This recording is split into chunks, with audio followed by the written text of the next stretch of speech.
Doctor Kamlesh Kumar Singh, assistant professor समाजशास्त्र और राजकीय महिला महाविद्यालय सेवापुरी वाराणसी। आज हम लोग अगस्ट काम्ट के सामाजिक दर्शन के विषय में पढ़ेंगे। यह बीए पंचम सेमेस्टर के विद्यार्थियों के लिए उपयोगी है और या यूं कहिए कि समाज शास्त्र के जो भी अध्ययन करता है या अध्यापन करता है सबके लिए अगस्ट काम्ट बहुत महत्वपूर्ण विचारक हैं, क्योंकि अगस्ट काम्ट को हम समाज शास्त्र का जनक भी कहते हैं। इनका जन्म 19 जनवरी 1798 में हुआ और ये फ्रांस के एक शहर है मॉन्टीपोलियर, वहाँ पे कैथोलिक परिवार में इनका जन्म हुआ। धार्मिक परिवार था इनका। पिताजी सरकारी मुलाजिम थे और कट्टर कैथोलिक धर्म को मानने वाले थे। राजतंत्र में इनके पिता का पूरा विश्वास था। परिवार पारंपरिक रूप से शाही सत्ता का समर्थक था। काम्ट के जो शुरुआती जो उनका अध्ययन हुआ वो लाइसी विद्यालय यानी होम टाउन में ही हुआ। बाद में इनका एडमिशन जो है पेरिस के एक प्रसिद्ध शहर वो स्कूल है इकोल पॉलिटेक्निक, जो राजनैतिक विचारधारा के लिए अग्रणी संस्थान माना जाता है, वहाँ हुआ। प्रारंभिक जीवन में अगस्ट काम्ट जो है बेंजामिन फ्रैंकलिन से बहुत प्रभावित थे और उनके विचारों से प्रभावित थे और वो उनके जैसा ही बनना चाहते थे। वो कहते थे अपने मित्रों से, वो जब चर्चा करते थे तो उस दौरान वो ये चीज कहते थे कि जो बेंजामिन फ्रैंकलिन है वो 25 साल में अपने आप को पूरी तरीके से बुद्धिमान की स्थिति पर मान लिए थे, उस चरण पर पहुंच गए थे और मैं अभी 20 वर्ष का ही हूँ। अगस्ट काम्ट के जीवन में 20 वर्ष की आयु में एक और बड़ी घटना घटी कि उनकी मुलाकात सेंट साइमन से हुआ। सेंट साइमन को अगस्ट काम्ट का गुरु भी कहा जाता है। इसके बाद 1825 के आसपास में अगस्ट काम्ट एक महिला के संपर्क में आए, कैरोलाइन मैसीन के संपर्क में आए। उनके साथ उन्होंने विवाह किया, लेकिन ये विवाह चल नहीं पाया। 17 सालों के बाद उनसे विच्छेद हुआ। उसके बाद डिवॉक्स नाम की एक महिला से संपर्क हुआ और डिवॉक्स के साथ में वो रहते हुए उन्होंने तमाम राजनीतिक विचारधाराओं में उन्होंने अपना योगदान दिया, लेकिन डिवॉक्स का भी साथ बहुत दिनों तक उनसे नहीं रह पाया और वो एक टीबी रोग, क्षय रोग से वो उनकी मृत्यु हो गई। इन सारी घटनाओं का अगस्ट काम्ट के जो व्यक्तित्व है उस पर बहुत प्रभाव पड़ा। इसीलिए कहा जाता है कि कहते हैं कि जीवन में जो हमारे जो विचार बनते हैं वो विचार हमको केवल किताबों से नहीं मिलते हैं, बल्कि हमको जीवन के जो अनुभव हैं उनसे भी मिलते हैं। इन दो महिलाओं और का प्रभाव अगस्ट काम्ट के ऊपर बहुत ज्यादा पड़ा और इन दोनों से बिछड़ने के बाद उनको मानसिक आघात लगा। अगस्ट काम्ट पागल खाने तक भी पहुंच गए, लेकिन वहां से आने के बाद फिर उन्होंने अपनी जो उनका समाज में काम करने का सामाजिक जो योगदान था उसके लिए वो बराबर निरंतर प्रयास करते रहे।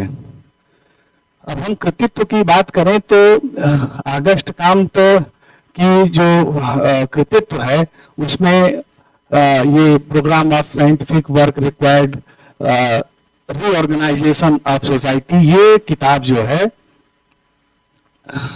इस किताब में अगस्ट काम्ट और सेंट साइमन दोनों ने मिलकर के ये किताब लिखी थी और इसी किताब में सबसे पहले अगस्ट काम्ट ने समाज शास्त्र का पहले का जो नाम था सोशल फिजिक्स उसको रखा था। बाद में इस शब्द का प्रयोग बेल्जियम के समाज शास्त्रीय द्वारा यूज कर लिया गया था, जिसकी वजह से इस पर से उन्होंने हटा करके फिर उन्होंने समाज शास्त्र नाम दिया।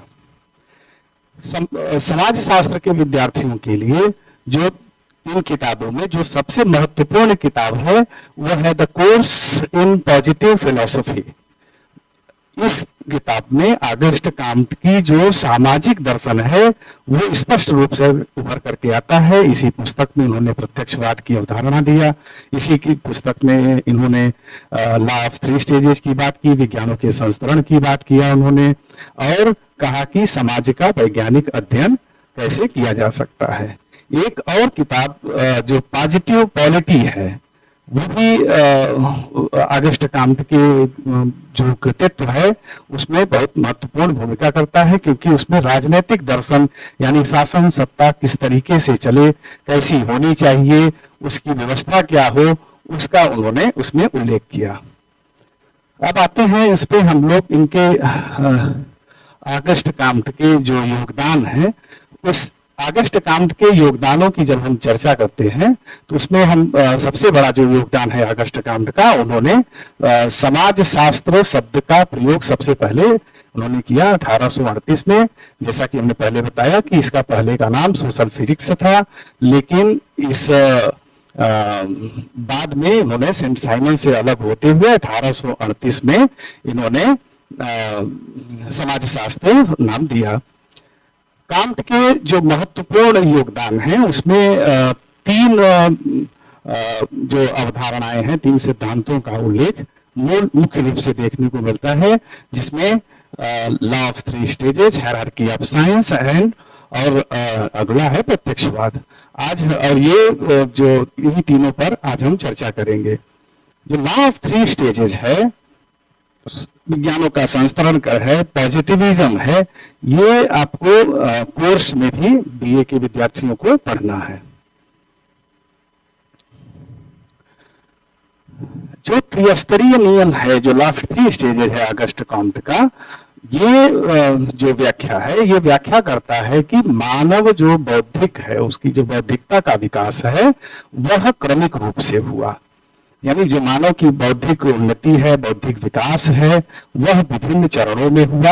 यानी अचानक से जो है मनुष्य की बुद्धि का विकास ऐसे नहीं हो, साइंटिफिक नहीं हो गया।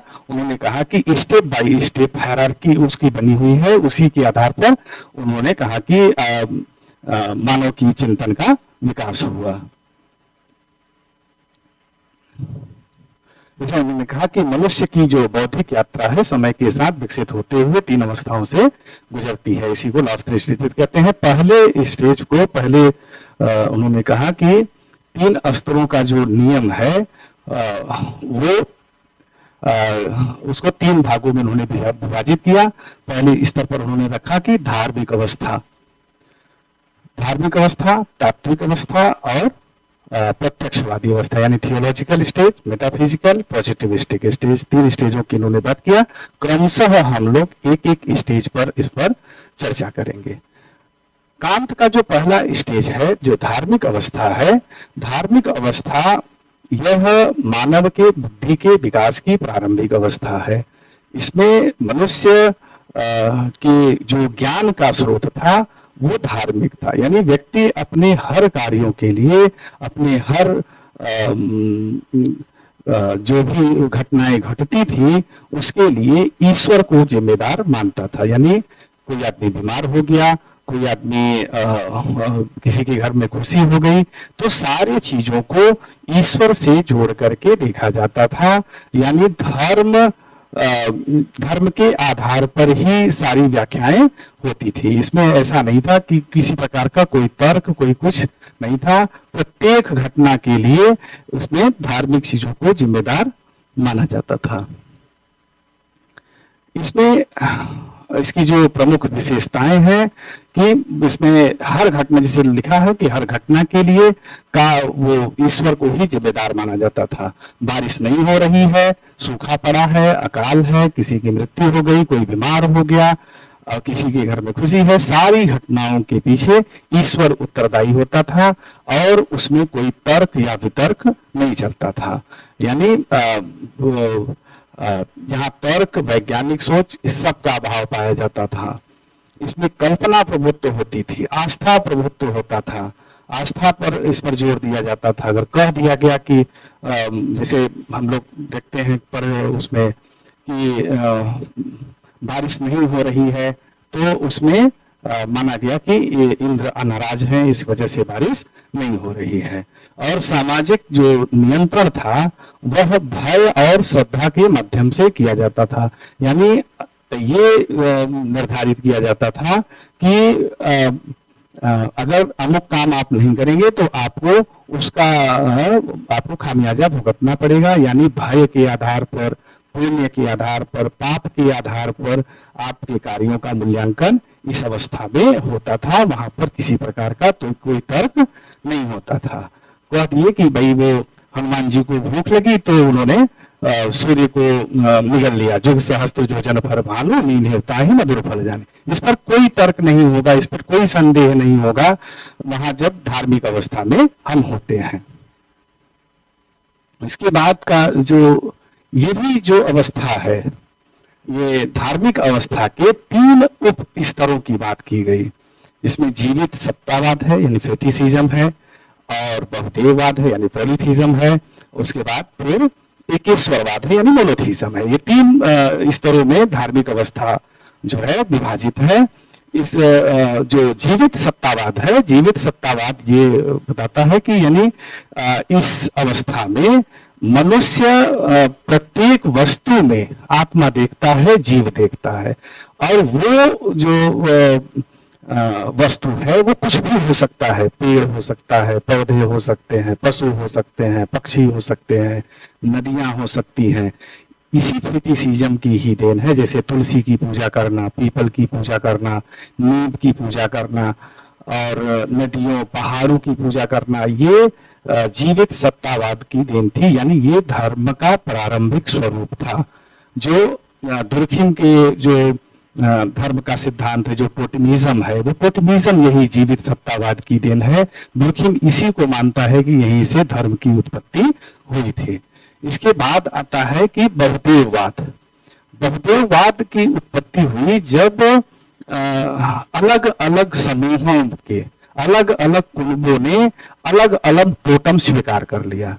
कहीं किसी ने पीपल को पवित्र माना, किसी ने गाय को पवित्र माना, किसी ने किसी बरगद को पवित्र मान लिया, किसी वस्तु को मान लिया, किसी पहाड़ को मान लिया। अलग अलग समूहों ने अलग अलग देवताओं को यानी टोटम को उन्होंने स्वीकार किया, जो बाद में चल करके वो धर्म के रूप में विकसित हो गया। तो बहुदेववाद का मतलब है जहां पर बहुत सारे देवी देवताएं हो और उन पर आस्था हो। हिंदुइज्म को इसमें इसके उदाहरण के रूप में हम समझ सकते हैं, जहां पर बहुत सारे देवी देवताओं की पूजा होती है। इसके बाद आता है एकेश्वरवाद।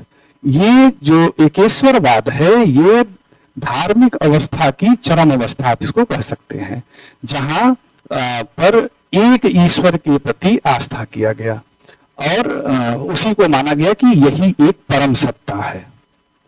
लेकिन परम सत्ता है, इसमें देखिए इसके उदाहरण के रूप में हम देख सकते हैं, इस्लाम को देख सकते हैं, ईसाईयत को देख सकते हैं, जहां पर एक ईश्वर की कल्पना की गई है। इसके बाद की जो अवस्था है वो हम देखते हैं, तो दूसरी अवस्था जो धार्मिक अवस्था के बाद की अवस्था है, मेटाफिजिकल स्टेज की है, यानी तात्विक अवस्था है। जो तात्विक अवस्था है, ये इसको आप कह सकते हैं कि ये संक्रमणकालीन अवस्था है, यानी वैज्ञानिकता के और धार्मिक अवस्था के बीच की अवस्था है, जहां पर तर्क थोड़ा बहुत विकसित हुआ था। यहाँ इसके विकसित होने के पीछे जो रीजन हुए होंगे वो होंगे कि जैसे मान लीजिए कि कोई व्यक्ति किसी वृक्ष को मान रहा है कि ये जो है हमारा ईश्वर है, लेकिन कालांतर में हर चीज की एक अवधि होती है। उस अवधि के उपरांत मान लीजिए कि वो पौधा गिर गया, या किसी पशु को मान रहा है, वो पशु मर गया, तो लोगों में ये विचार आया होगा कि ये अंतिम सत्ता नहीं है, ये ईश्वर नहीं है। थोड़ा सा उनके अंदर तर्क हुआ होगा, वो कहते होंगे कि परम सत्ता तो है, लेकिन वो परम सत्ता ऐसी है जो हमको दिखाई नहीं पड़ रही है, यानी अब्स्ट्रैक्ट है, अमूर्त है। जैसे अमूर्त, अमूर्त का मतलब जो दिखाई ना पड़े, जिसमें वो सत्ता ऐसी है कि अलौकिक है। अब वहां पे देखिए जैसे प्राकृतिक, जैसे सूर्य की पूजा, चंद्रमा की पूजा ऐसे होना शुरू हुआ और कहा कि इस अवस्था पर आकर के थोड़ा सा तर्क विकसित हुआ। इसमें ये प्रारंभिक अवस्था थी, तर्क की प्रारंभिक अवस्था थी, या यूं कह लीजिए विज्ञान की शुरुआत तात्विक अवस्था में ही हो गई थी। इसकी अगर हम मुख्य विशेषताओं की बात करें तो ईश्वर का जो स्वरूप होता है वह निराकार होता है और अमूर्त होता है। घटनाओं की व्याख्या प्रकृति और शक्ति अधिकार जैसे चीजों पर हुआ। इसमें तर्क का थोड़ा बहुत विकास हुआ है, लेकिन पूर्ण वैज्ञानिक दृष्टिकोण का इसमें अभी भी अभाव था। तर्क थोड़ा सा आ गया था, विकसित थोड़ी सी हो गई थी, लेकिन पूरी तरीके से वैज्ञानिक अवस्था नहीं आई थी। अब आता है इसके बाद प्रत्यक्षवादी अवस्था। प्रत्यक्षवादी अवस्था को मानव के बौद्धिक विकास की अंतिम अवस्था कह सकते हैं। इसीलिए ये कि अंतिम अवस्था के नाते की प्रत्यक्षवादी व्यवस्था पर आकर के समाज रुक जाएगा, इसीलिए ऑगस्ट काम्ट को लीनियर थियरिस्ट कहा जाता है, यानी रेखीय सिद्धांतकार कहा जाता है।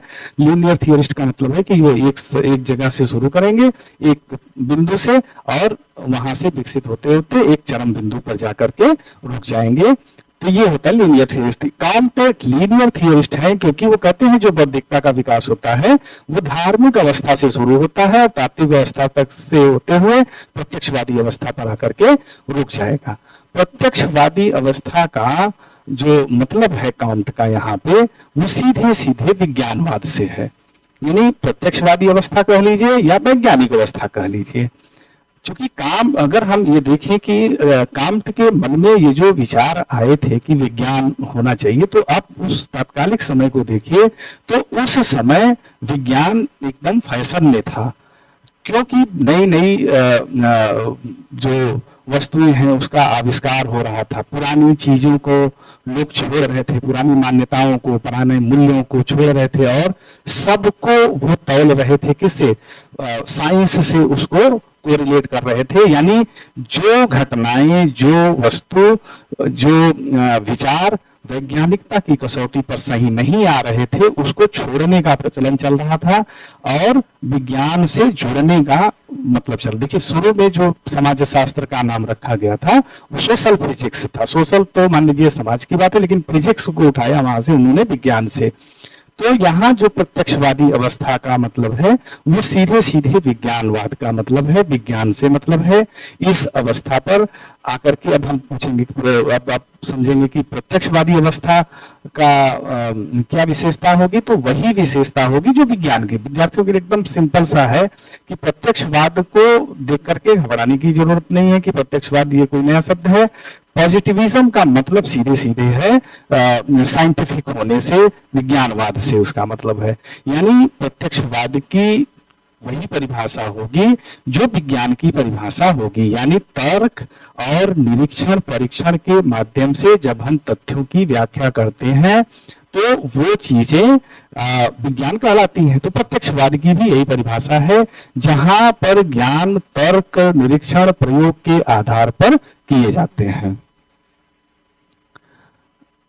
इस स्टेज की जो अगर हम विशेषताओं की बात करें तो जैसा हमने कहा कि प्रत्यक्षवाद की वही विशेषता होगी जो विशेषता विज्ञान की होगी। यानी वैज्ञानिक ये पद्धति का प्रयोग करता है, इसमें इंपीरिकल अध्ययनों पर जोर दिया जाता है, कार्य कारण संबंधों की व्याख्या की जाती है, ऑब्जेक्टिविटी होता है इसमें, और इसमें अंधविश्वास को त्याग दिया जाता है, उसके स्थान पर तर्क को, लॉजिक को सम्मिलित किया जाता है। अब हम बात करेंगे कि जो ये 3 स्तरों का नियम है इसका समाज शास्त्रीय महत्व क्या है। तो जो 3 स्तरों का नियम है इसने क्या किया कि मानव जो चिंतन है उसके विकास को स्पष्ट किया, समाज के ऐतिहासिक विकास को समझने में सहायता करता है और ज्ञान को सुव्यवस्थित विभिन्न शाखाओं में विकास को व्यवस्थित रूप करता है। इसके बाद वैज्ञानिक दृष्टिकोण को बढ़ावा देता है, सामाजिक परिवर्तन और प्रगति की दिशा को स्पष्ट करता है। ये जो इसकी वो है।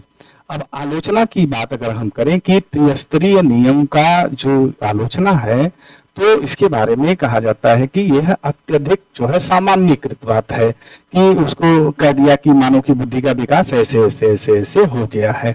सभी समाजों का विकास इस क्रम पर नहीं हुआ है। और कांट के जो विचार हैं वह मुख्यतः अगर हम देखेंगे, चूंकि कांट फ्रांस के रहने वाले थे, यानी यूरोपियन था, यूरोपियन कॉन्टिनेंट से उनका वास्ता था, तो ये जो उनके विचार हैं ये बेसिकली यूरोप के विकास पर आधारित हो सकता है।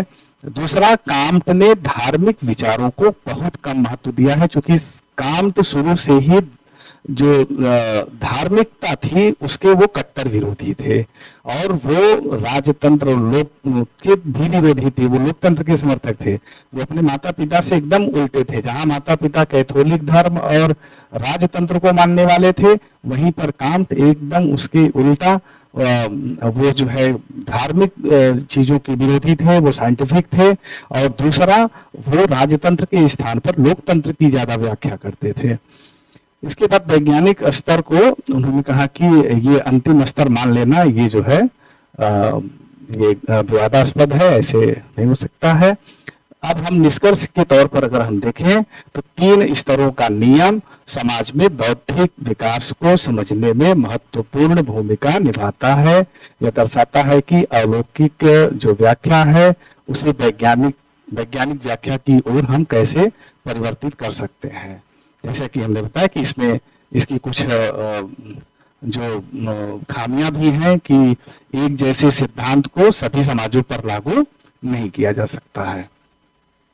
अब हम आते हैं कांट की जो दूसरी विचारधारा, दूसरा जो सिद्धांत है या अवधारणा है, वह है विज्ञानों का श्रेणी क्रम, यानी हायरार्की ऑफ साइंस। कांट का जो हायरार्की ऑफ साइंस है, यानी विज्ञानों का संस्करण है, कांट ने एक प्रयास किया कि विज्ञानों का एक क्रम निर्धारित कर दिया जाए। और ये क्रम निर्धारित करने में कांट ने इस बात का ध्यान रखा कि जो विज्ञान सबसे ज्यादा उसका जो है व्याख्या सरल हो, वो विज्ञान सबसे निचले स्तर पर होगा, और जो विज्ञान जिसकी पारस्परिकता बढ़ती जाएगी वो विज्ञान ज्यादा कठिन होगा। तो इसमें कांट ने जो आधार उन्होंने बनाया, उन्होंने कहा कि जिस विज्ञान की निर्भरता कम होगी, कम से कम होगी, वो विज्ञान सबसे ज्यादा निर्भर होगा, स्वतंत्र होगा, और वो सबसे पहले विकसित हुआ। और उसके बाद जैसे जैसे उस कोई विज्ञान की निर्भरता बढ़ती जाएगी तो उसकी सामान्यता घटती जाएगी, यानी बढ़ती हुई पारस्परिकता और बढ़ती हुई जटिलता, ये जो है विज्ञानों के संस्करण का उन्होंने आधार बनाया। अब इस आधार पर कांट ने उन्होंने ये जो स्तर बनाया, इस स्तर में सबसे पहले उन्होंने जो श्रेणी बनाई विज्ञानों को हायरार्की के क्रम में रखने का, उन्होंने सबसे नीचे जो जिस विषय को रखा, उस विषय को रखा गणित को, यानी मैथमेटिक्स को। उन्होंने कहा कि ये सबसे स्वतंत्र विज्ञान है, इस विज्ञान की निर्भरता किसी विज्ञान पर नहीं है, और इसके नियम जो है इसके लिए किसी दूसरे विज्ञानों की इसकी जरूरत नहीं पड़ती है। इसके बाद उन्होंने रखा कि एस्ट्रोनॉमी को, जिसमें नक्षत्र विज्ञान को उन्होंने रखा, खगोल विज्ञान को, कहा कि ये खगोल विज्ञान का अगर आपको अध्ययन करना है तो आपको गणितीय नियमों की जानकारी होनी चाहिए, यानी पारस्परिकता बढ़ गई, सामान्यता घट गई यहाँ पे। तो अब जो है जो गणितीय नियम की जानकारी बिना नक्षत्र का अध्ययन नहीं हो सकता है। इसके बाद जो विज्ञान विकसित हुआ, उन्होंने कहा कि भौतिक शास्त्र विकसित हुआ। कहा कि भौतिक शास्त्र के अध्ययन के लिए नीचे के जो दोनों विज्ञान हैं इनकी जरूरत आपको पड़ेगी, यानी अगर भौतिक शास्त्र का आपको अध्ययन करना है तो भौतिक शास्त्र फिजिक्स का आप अध्ययन तभी कर पाएंगे जब आपको गणितीय और नक्षत्र दोनों के बारे में जानकारी होगी। इसके बाद उन्होंने कहा कि जो विकसित विज्ञान हुआ वो हुआ रसायन शास्त्र यानी केमिस्ट्री को, और उन्होंने कहा कि नीचे के तीनों विज्ञानों के अध्ययन के उपरांत ही, तीनों के नियमों की जानकारी होने के बाद ही आप रसायन केमिस्ट्री का अध्ययन या रसायन शास्त्र का अध्ययन कर पाएंगे। उसके बाद जो विकसित विज्ञान है, फिर उन्होंने कहा कि जीव विज्ञान विकसित हुआ, और जीव विज्ञान में सारे नियमों की जानकारी होना चाहिए, नहीं तो आप जीव विज्ञान का अध्ययन सही ढंग से नहीं कर पाएंगे। कांट ने कहा कि जीव विज्ञान के बाद जो सबसे अंतिम स्तर पर जो विकसित विज्ञान है वो है समाज शास्त्र। इसीलिए उन्होंने कहा कि समाज शास्त्र इसलिए कठिन है क्योंकि इसमें सामाजिक संबंधों का हम अध्ययन करते हैं, और सामाजिक संबंध जटिल होते हैं और बदलते रहते हैं, और इसकी विषय वस्तु जो होती है वो समाज है, सामाजिक संबंध है। अगर हम सामाजिक संबंध क्या है, सामाजिक संबंध बदलते रहते हैं, तो इस पे अंदाजा लगाना कठिन है। तो इसलिए उन्होंने कहा कि चूंकि सबसे ज्यादा पारस्परिक है समाज शास्त्र, इसलिए समाज शास्त्र सबसे उन्होंने उसको टॉप पर रखा। यहाँ जो कॉम्ट है उनका ये उद्देश्य एकदम नहीं था कि कोई विज्ञान श्रेष्ठ है या कोई विज्ञान सरल है, ऐसा उनका नहीं था। उन्होंने बस केवल एक वो बनाया कि व्यवस्था बनाया कि इस आधार पर जो विज्ञान है वो विकसित हुए हैं, और जटिलता के आधार पर अगर हम देखें तो समाज शास्त्र सबसे ज्यादा जटिल है, और गणित को वो सबसे कम जो है कठिन मानते हैं, क्योंकि वो सबसे सामान्य और स्वतंत्र विज्ञान है, और समाज शास्त्र सबसे जटिल है क्योंकि यह सभी विज्ञानों पर आश्रित है। इसी कारण उन्होंने कहा कि समाज शास्त्र सभी विज्ञानों की महारानी है। उन्होंने कहा क्वीन ऑफ साइंसेज कहा। निष्कर्ष के रूप में हम अगर देखें तो कांट के अनुसार समाजशास्त्र सबसे जटिल है क्योंकि इसका अध्ययन समाज है, और जो बहुआयामी है परिवर्तनशील, यानी जो सामाजिक वस्तुएं होती हैं वो परिवर्तनशील हैं। जैसे गणितीय नियम की अगर हम बात करें 2 और 2 4 हमेशा होगा, लेकिन जो सामाजिक संबंध है वो बदलता रहता है। हम अभी कुछ बोलेंगे, बाद में कुछ और बोलेंगे। आदमी का जो बिहेवियर होता है वो सर्कमस्टांसेस के ऊपर डिपेंड करता है, वह जो है परिस्थिति बस उसका जो व्यवहार होता है वो परिवर्तित होता रहता है। इसीलिए जब ये परिवर्तनशील है, तो परिवर्तनशील अगर किसी भी विज्ञान की विषय वस्तु होगी तो उसका अध्ययन करना कठिन होगा। कांट के प्रत्यक्षवाद को जब हम देखते हैं तो जैसे कांट ने कहा कि सामाजिक घटनाओं का अध्ययन वैज्ञानिक आधार पर किया जा सकता है, ठीक उसी तरीके से जैसे प्राकृतिक विज्ञानों में किया जाता है, यानी सामाजिक घटनाओं का अध्ययन निरीक्षण और परीक्षण के आधार पर कर सकते हैं। अब आते हैं इसकी हम अगर परिभाषा की बात करें तो कांट के जो अनुसार वो कहते हैं कि समग्र ब्रह्मांड अपरिवर्तनीय प्राकृतिक नियमों द्वारा व्यवस्थित और निर्देशित होता है, और यदि इन नियमों को हमें समझना है तो धार्मिक या तात्विक आधारों पर नहीं अपितु वैज्ञानिक विधियों द्वारा समझा जा सकता है। यानी कांट ने कहा कि जो धार्मिक अवस्था है, तात्विक अवस्था है, यानी मेटाफिजिकल स्टेज है, उस आधार पर हम जो सामाजिक नियम है उसको हम नहीं समझ सकते हैं। अगर हमको उसको सही ढंग से समझना है तो हमको विज्ञान का सहारा लेना पड़ेगा और प्रत्यक्षवाद का हमको सहारा लेना पड़ेगा। डॉन मार्टिंडल हैं, उन्होंने अपनी पुस्तक the nature and types of sociological theory में लिखा कि प्रत्यक्षवाद विचारधारा के क्षेत्र में वह आंदोलन है जो संपूर्ण विश्व की घटनाओं का विवेचन केवल अनुभव के आधार पर करता है। अनुभव का मतलब यहाँ इंपीरिकल से है। इंपीरिकल का मतलब है जिस घटना का हम अध्ययन जो है निरीक्षण और परीक्षण के आधार पर कर सकते हैं, यानी जिन घटना का हम अध्ययन निरीक्षण और परीक्षण के आधार पर कर सकते हैं वो जो है प्रत्यक्षवाद कहलाएगा, विज्ञानवाद कहलाएगा।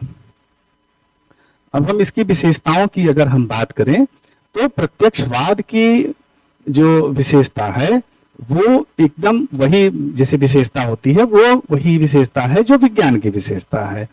यानी प्रत्यक्षवाद में अवलोकन होता है, प्रयोग है, विश्लेषण है, इसमें निरीक्षण है, परीक्षण है, कार्य कारण संबंधों के द्वारा व्याख्या की जाती है, और इसमें प्राकृतिक घटनाओं के समान ही इसमें सामाजिक घटनाओं का अध्ययन किया जाता है। अब प्रत्यक्षवाद के अगर अंतर्गत सामाजिक घटनाओं का वैश्विक और मूल्य रहित अध्ययन करने का प्रयास किया जाता है। यानी प्रत्यक्षवाद में वैश्विक का मतलब ऑब्जेक्टिविटी के आधार पर, यानी जो घटना जैसे घटी है उस घटना को उसी रूप में व्याख्या करना वैश्विकता कहलाता है, ऑब्जेक्टिविटी कहलाता है। यानी समाज शास्त्र में सामाजिक घटनाओं का उसी प्रकार से अध्ययन किया जा सकता है प्रत्यक्षवाद के माध्यम से। कार्य कारण संबंधों की स्थापना करना प्रत्यक्षवाद की एक जो है विशेषता है। यानी कार्य कारण का मतलब है यानी हर घटना के पीछे एक कारण है। ऐसा नहीं है कि इंद्र नाराज है इसलिए बारिश हो रही है। बारिश होने के पीछे वो साइंटिफिक रीजन है, इस वजह से बारिश होती है। सूर्य ग्रहण और चंद्र ग्रहण राहु और केतु के कारण नहीं होता है, बल्कि उसके लिए एक खगोलीय घटना घटती है, वो जिम्मेदार है। ये कार्य कारण, यानी विज्ञान क्या कहता है, विज्ञान कहता है कि कार्य कारण के लिए जो है हर घटना के घटने के पीछे कोई न कोई कारण अवश्य होता है। प्रत्यक्षवाद एक अनुभविक पद्धति है जिसमें सभी आधारभूत तत्व अवलोकन और प्रयोग से परखे जाते हैं। प्रत्यक्षवाद की दृष्टि में सिद्धांत निरीक्षण और परीक्षण से किया जा सकता है। निरीक्षण परीक्षण का मतलब वही है कि जिस घटना को हम जांच सकते हैं, जिसका हम परीक्षण कर सकते हैं, निरीक्षण कर सकते हैं, अगर वो वैज्ञानिकता की तर्क की कसौटी पर सही उतर रहा है तब हम उसे स्वीकार करेंगे, अन्यथा हम उसको स्वीकार नहीं करेंगे। अब प्रत्यक्षवाद का महत्व की अगर हम बात करें तो प्रत्यक्षवाद समाज शास्त्र को एक वैज्ञानिक विषय के रूप में स्थापित करता है। यानी प्रत्यक्षवाद का अगर हम सहारा लें, अगर प्रत्यक्षवाद के माध्यम से हम क्या कर सकते हैं, सामाजिक घटनाओं का अध्ययन कर सकते हैं। यानी समाज शास्त्र को विज्ञान हम मान सकते हैं। क्यों? क्योंकि समाज शास्त्र में सामाजिक घटनाओं का उसी तरीके से अध्ययन होता है जैसे प्राकृतिक घटनाओं का अध्ययन होता है। इसमें निरीक्षण, परीक्षण, प्रयोग, वर्गीकरण, जैसे कोई विद्यार्थी है समाज शास्त्र में अध्ययन जब करता है तो वो भी निरीक्षण करता है, वो भी परीक्षण करता है, टेबुलेशन करता है, क्लासिफिकेशन करता है, और उसके बाद जाकर के उसका एनालिसिस करके तब रिजल्ट निकालता है। ये सारी जो विधियां हैं, ये विधियां क्या है, ये साइंटिफिक मेथड है जो समाज शास्त्र भी यूज करता है। यानी समाज शास्त्र के विद्यार्थी या अध्यापक भी उसको यूज करते हैं। प्रत्यक्षवाद एक अनुभविक पद्धति है जिसमें सभी आधारभूत तत्व अवलोकन और प्रयोग से परखे जाते हैं। यानी प्रत्यक्षवाद अनुभविक है, एम्पिरिकल है। यहाँ निरीक्षण परीक्षण के माध्यम से घटनाओं को सही माना जाता है। अगर कोई कहेगा कि सूर्य को कोई निगल सकता है तो आज के समय में कोई स्वीकार नहीं करेगा। क्यों नहीं करेगा? क्योंकि वो सोचेगा कि भाई सूर्य में इतनी गर्मी कैसे जाएगा कोई इतनी दूर तक, जहां तक कोई पहुंच नहीं सकता है उस चीज को कोई कैसे निगल सकता है। यानी जो चीजें निरीक्षण और परीक्षण की कसौटी पर सही नहीं उतरेंगी उसको स्वीकार नहीं किया जाएगा, और उस तथ्य को स्वीकार कर लिया जाएगा जो अवलोकन के आधार पर, तर्क के आधार पर, निरीक्षण और परीक्षण के आधार पर सही पाए जाएंगे। वैज्ञानिक ज्ञान के आधार पर सुधार योजनाएं बनाई जा सकती हैं। यानी प्रत्यक्षवाद एक रास्ता दिखलाता है कि समाज में सामाजिक घटनाओं का वैज्ञानिक अध्ययन होगा और वैज्ञानिक अध्ययन से समाज सुधार के लिए योजनाएं बना सकते हैं। प्रत्यक्षवाद क्या करेगा कि वो अंधविश्वासों को, मिथकों को, इन सब का विरोध करेगा और समाज को एक नई दिशा देगा। प्रत्यक्षवाद की जो एक और महत्व है वह है कि समाज को तर्कशील वैज्ञानिक सोच की ओर प्रेरित करता है। नेक्स्ट, प्रत्यक्षवाद की आलोचना में अगर हम देखें तो समाज केवल बाहरी तथ्यों से नहीं समझा जा सकता, भावनाएं, मूल्य, संस्कृति आदि भी महत्वपूर्ण होते हैं। यानी केवल विज्ञान के आधार पर हम सामाजिक घटनाओं का अध्ययन नहीं कर सकते हैं। क्यों? क्योंकि जो ह्यूमन बिहेवियर है वह भावनाओं के आधार पर भी संचालित होता है, मूल्यों से प्रभावित होता है, हमारी संस्कृतियों से प्रभावित होता है। इसलिए केवल ये कह देना कि इनका अध्ययन हम वैज्ञानिकता के आधार पर कर लेंगे, ऐसा संभव नहीं है। प्रत्यक्षवाद केवल देखे जाने वाले तथ्यों पर जोर देता है, लेकिन सामाजिक अनुभव जैसे प्रेम, विश्वास, घृणा, इन सब की माप नहीं की जा सकती है। व्यक्ति के जो इमोशंस होते हैं, जो उनके भावनाएं होती हैं, उनकी माप संभव नहीं है।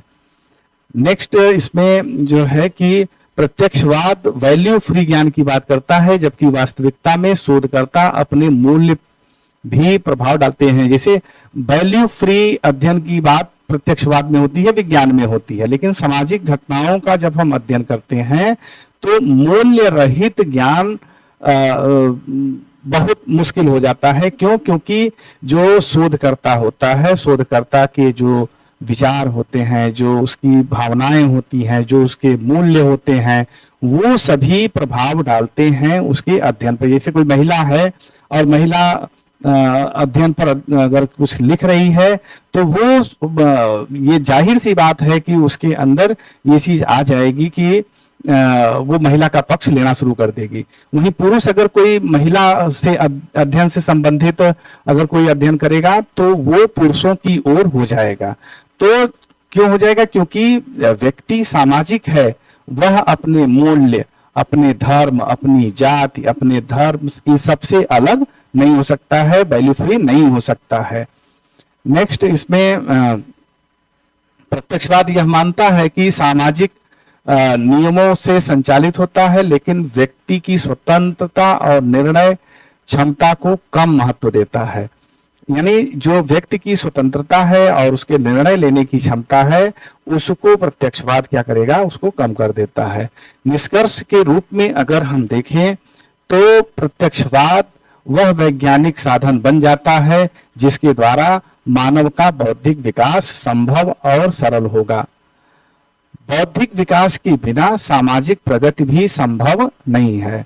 अतः प्रत्यक्षवाद सामाजिक प्रगति में भी सहायक होगा, क्योंकि सामाजिक तथ्यों के निरीक्षण, परीक्षण तथा वर्गीकरण की व्यवस्थित कार्यप्रणाली द्वारा सामाजिक प्रगति को संभव बनाया जा सकेगा।